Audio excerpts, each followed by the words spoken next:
My dear brothers and sisters, our first reading today opens with God's question to Adam, "Where are you?" Nasaan ka?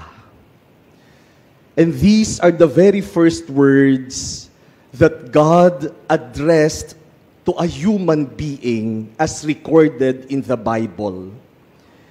If you look at the first book of the Bible, the book of Genesis, the very first time that God's word is recorded, the very first time that God spoke as narrated in the first book of the Bible is when God said, "Let there be light."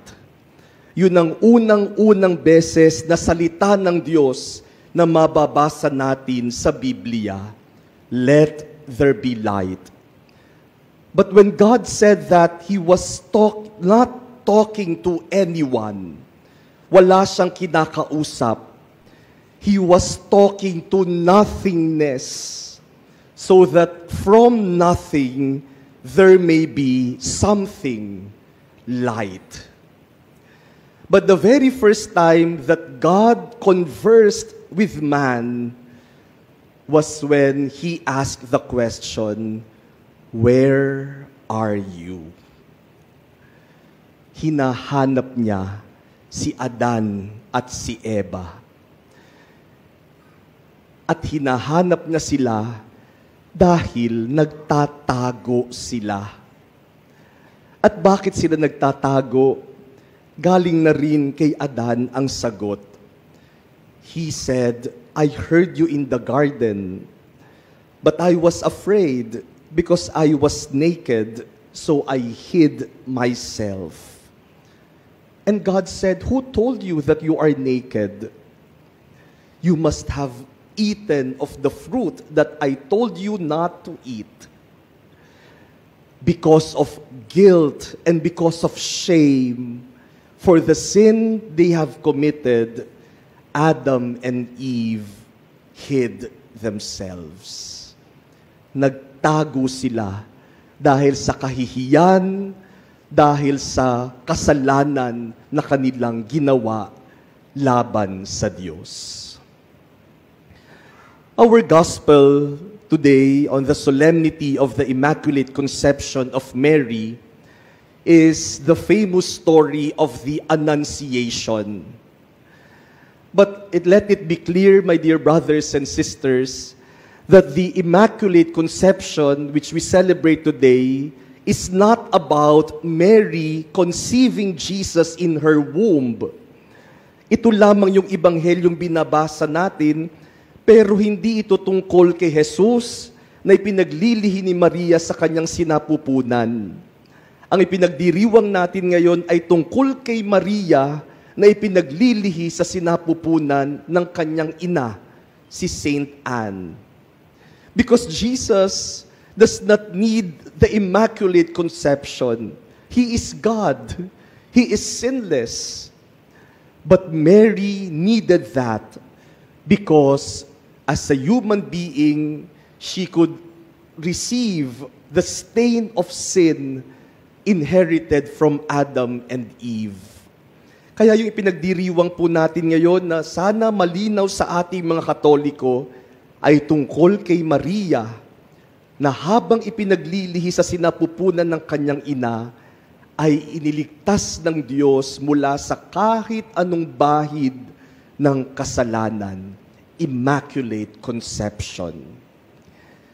But the story of the Annunciation, as we heard in our gospel today, is like God asking the same question that He asked Adam. But now He is asking Mary, "Where are you?" Kaya ano yung sagot ni Maria? Sabi ni Maria, "Here I am. I am the servant of the Lord. I am the handmaid of the Lord. Let it be done to me as you say." Kung si Adan nagtatago, si Maria, sinabi niya sa Diyos, "Narito ako. Hindi ako nagtatago sa'yo. Mary is so pure, so immaculate, so clean, that she has nothing to hide. Yung kanyang kalinisan ay kalinisan na wala siyang itinatago. Kaya kayang-kaya niyang sabihin sa Panginoon, narito ako. Hindi ako magtatago sa iyo. Wala akong itinatago sa iyo. My dear brothers and sisters, today's solemnity also asks us that same question that God asked Adam, that God asked Mary. Now He is asking all of us, where are you? Nasaan ka?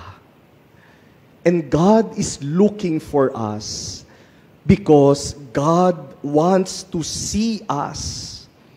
Gusto tayong makita ng Diyos. Because it is only in seeing us that God can take care of us, that God can show us His mercy, that God can forgive us our sins, that God can embrace and love us. Paano tayong mamahalin ng Diyos kung nagtatago tayo sa Kanya? Kaya hinahanap tayo ng Diyos para tayo mahalin, yakapin at alagaan ng Diyos. Where are you? Alam niyo mga minamahal na kapatid, may mga tao na ayaw nating makita. May mga tao rin naman na ayaw nating makita. Pero ang Diyos, gusto tayong makita. Gusto tayong mahalin.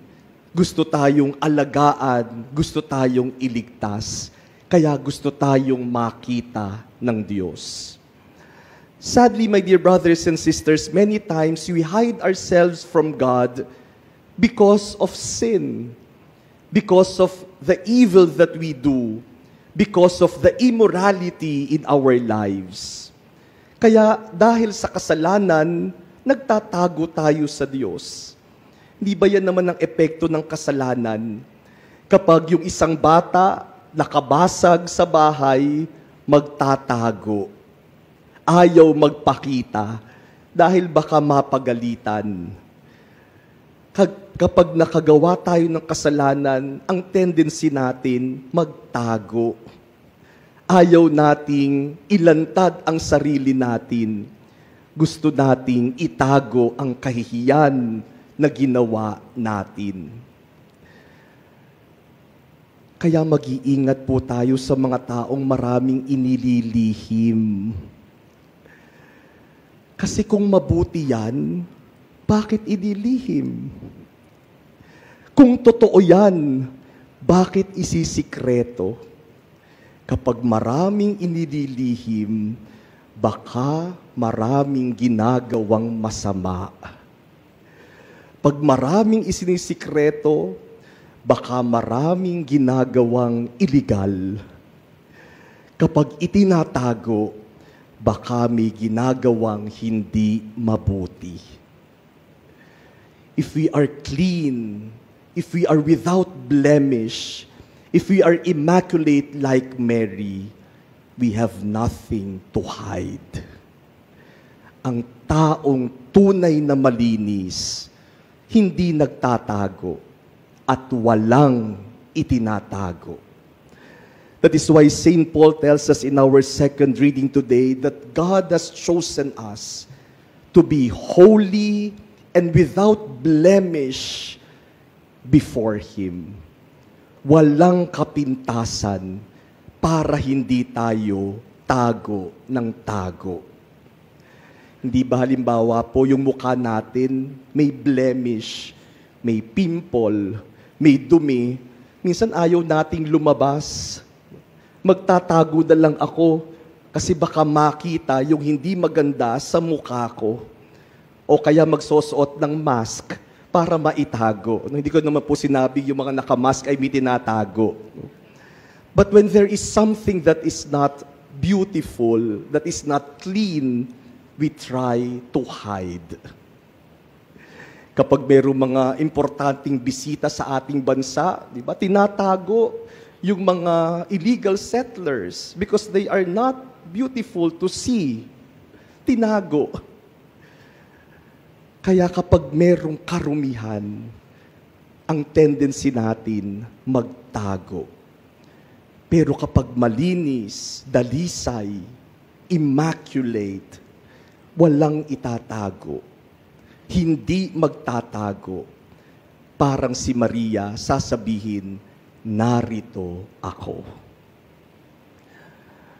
Kaya maganda pong tanungin sa mga mag-asawa, baka nagtataguan kayo. Baka may itinatago sa isa't isa. Sa mga magulang at sa mga anak, may itinatago ba?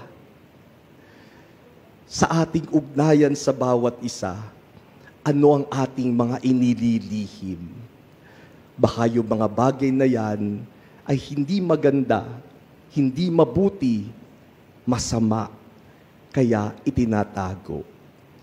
Let us live immaculately. Let us live unblemished lives. Let us live in purity so that like Mary, there is nothing that we should hide. Where are you? Is God's question to all of us. Alam niyo po yung tanong na yan, nasaan ka? Ay isa sa mga tanong na palaging natatanggap ng aming mga office staff dahil sa mga naghahanap sa akin. Nasaan si Father? Saan magmimisa si Father?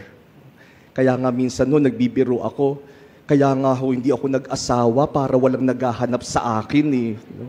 Para hindi ako magpapaalam kung saan ako pupunta o sino yung kasama ko.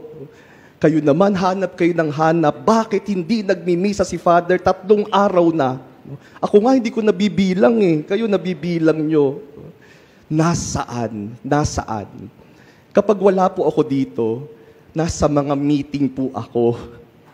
Dumadalo ko ng maraming board meetings dahil sa aking tungkulin na ibinigay ni Cardinal Advincula. At kapag hindi siya makaka-attend sa meeting, ako ang a-attend para sa kanya. Kapag makaka-attend siya sa meeting, dapat naroon din ako nakasama niya. Kaya walang excuse. Sa mga meetings, kapag may mga mahalagang desisyon, palaging sinasabi ni Cardinal, pag nagkakaroon na ng mga iba't ibang opinyon, he would always ask, what is just? Ano ba ang makatarungan? What is right? Ano ba ang tama? What is charitable? Ano ba ang pagmamahal? Ang gagawin natin para ipakita ang pagmamahal. Palaging yan ang batayan ng desisyon. Kapag gumawa tayo ng desisyon, hindi tayo gagawa ng desisyon na ikakahiya natin, na itatago natin, na pagdating ng maraming taon, pag binalikan yung mga ginawa nating desisyon, sasabihin, bakit nila ginawa ang desisyon na yan? We will always decide according to what is just, what is right, and what is charitable, so that we may be without blemish, and we can be proud of every decision that we make. My dear brothers and sisters, God is looking for you. Where are you? Nasaan ka? Ang tanong ng Diyos.